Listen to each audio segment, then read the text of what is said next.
എടി നമ്മുടെ തെക്കേലെ സന്തോഷില്ലേ? ആ സന്തോഷ്. നീ അവന്റെ ഭാര്യ ഉഷ. ഉഷ അവൾ ഒരു വില കൂടിയ സാരി ഉടുത്തോണ്ട് പോകുന്ന ഞാൻ ഇന്നലെ കണ്ടു.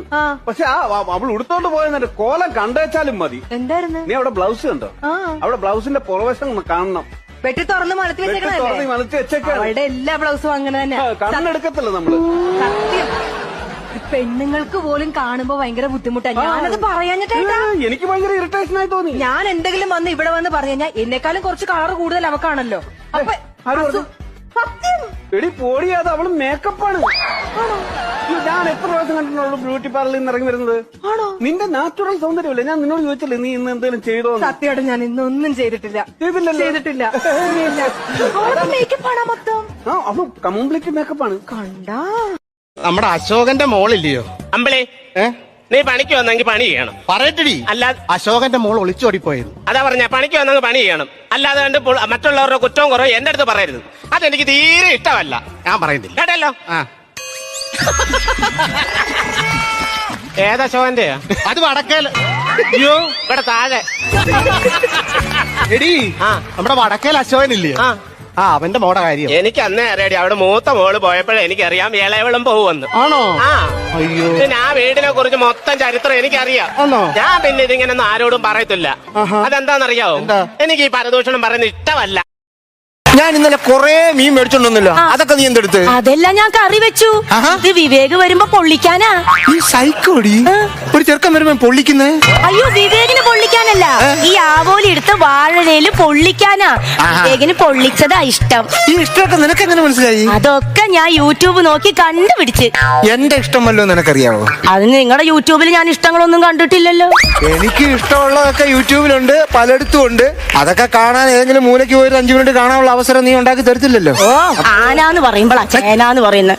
എനിക്കാണെങ്കിൽ കയ്യും കാലും വിറച്ചിട്ട് വയ്യ. എനിക്കും കയ്യും കാലും വിറയ്ക്കുന്നു. ഫോൺ നിന്റെ ഇരിക്കുന്നുണ്ട്. ഇത്രക്ക് നല്ല ചായ എന്റെ ജീവിതത്തിൽ കുടിച്ചിട്ടില്ല. എന്തൊരു ചൂട്!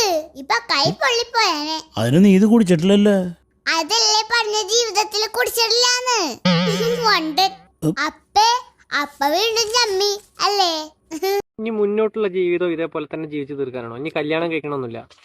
ഇനി എന്തിനാ മോനെ എന്നാ കല്യാണം കഴിക്കുന്ന? ഈ മനുഷ്യൻ എന്റെ കൂടെ അല്ലേ കിടക്കുന്നത്? ഞങ്ങൾ കിടക്കുന്നു, ഇരിക്കുന്നു, പോകുന്നു, നടക്കുന്നു, കൈപിടിച്ച് നടക്കുന്നു.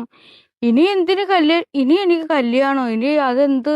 വിട്ടുപോയി കഴിഞ്ഞാൽ ആളെവിടെ പോവാനേ? ഇത്രയും വർഷമായിട്ട് എന്റെ കൂടെ അല്ലേ. അയ്യോ ഞാൻ കെട്ടിയവനെ തല്ലിയൊന്നും അല്ലേ, മുഖത്ത് ഇച്ചിരി പൗഡർ ഇട്ടതാണേ. ഓ വിശ്വസിച്ച് ഈ പറഞ്ഞ നിങ്ങൾ തന്നെ അല്ലയോ കഴിഞ്ഞ ദിവസം അങ്ങേരെ മുഖത്ത് തിളച്ച വെള്ളം കോരി ഒഴിച്ചിട്ട് ഫേഷ്യൽ ചെയ്തെന്ന് പറഞ്ഞത്? എടി നീ നിന്റെ കെട്ടിയവന്റെ കാര്യം നോക്കടി. ഇതെന്താണ് ഇങ്ങോട്ട് നോക്കുന്നത്? അയ്യേ അതൊക്കെ ഇവിടെ ആര് നോക്കണ്? അല്ലടി നീ വരുന്നില്ലയോ ഉത്സവത്തിന് താലം എടുക്കാന്? അയ്യോ ചേച്ചി എനിക്ക് വെടിക്കെട്ട് പേടിയാ. വെടിക്കെട്ട് ഡാൻസ്, വെടിക്കെട്ട് ഗാനമേള എന്നൊക്കെ കേട്ടിട്ടുണ്ട്. വെടിക്കെട്ട് പേടി ഇത് ആദ്യമായിട്ട് കേൾക്കുക. എന്തായാലും ചേട്ടൻ വന്നിട്ട് ഞങ്ങൾ അങ്ങോട്ട് പോകും. വരുന്നെങ്കിൽ വാ, അല്ലെങ്കിൽ നീ മറ്റുള്ളവരുടെ വീട്ടിലേക്ക് ആരും നോക്കിക്കൊണ്ട് അങ്ങോട്ട് നിൽക്കുക. ശരി ശരി. അയ്യോ എന്തൊരു കഷ്ടമാന്ന് പറ. എപ്പോ പോയതാ ഇങ്ങനെ ഇച്ചിരി മുല്ലപ്പൂ മേടിച്ചോണ്ട് വന്നിട്ട് ഈ സാരി കൊടുത്ത് എനിക്ക് താലം എടുക്കാന്. നമ്മള് സാധാരണക്കാർക്ക് ഒരു ഉത്സവം അല്ലേ ഒരു ഓണമൊക്കെ വരുമ്പോഴല്ലേ നല്ലപോലെ ഒരുങ്ങാൻ പറ്റത്തുള്ളൂ. എന്തോ ചെയ്യാനിത് എങ്ങോട്ട് പോയത്? എന്തോ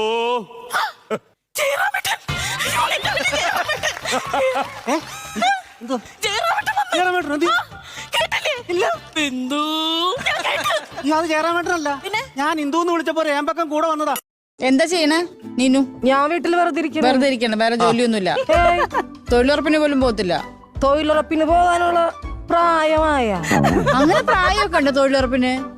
എനിക്കറിഞ്ഞൂടാ. എത്ര വയസ്സുണ്ട്? 35. ആഹാ ഇനിയൊരു 2-3 കൊല്ലം കൂടിയേ തൊഴിലുറപ്പിൽ നിൽക്കാൻ പറ്റൂ ഈ പ്രായം വെച്ചിട്ട്. അടുത്ത പിന്നെ പെൻഷനാ. ഞാനതല്ലേ തൊഴിൽ ആവശ്യമുണ്ടേ പോയാ പോരെ. ശരിയാണ്.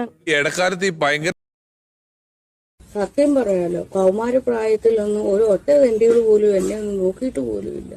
എന്നെ ഒന്ന് പ്രേമിക്കാൻ പോലും വന്നിട്ടില്ല. 10-25 വയസ്സ് കഴിഞ്ഞ് 30 വയസ്സ് കഴിഞ്ഞിട്ടാണ് ഈ തെണ്ടികളെല്ലാം വന്ന് എന്നെ പ്രേമിക്കാൻ വന്നത്. അപ്പോഴത്തേന് എന്റെ ആവേശവും പോയി, ആവേശവും പരവേശവും പോയി. നല്ല പ്രായത്തിൽ ഇവന്മാരൊന്നും എന്നെ ഒന്ന് തിരിഞ്ഞു പോലും നോക്കാത്തവന്മാരെ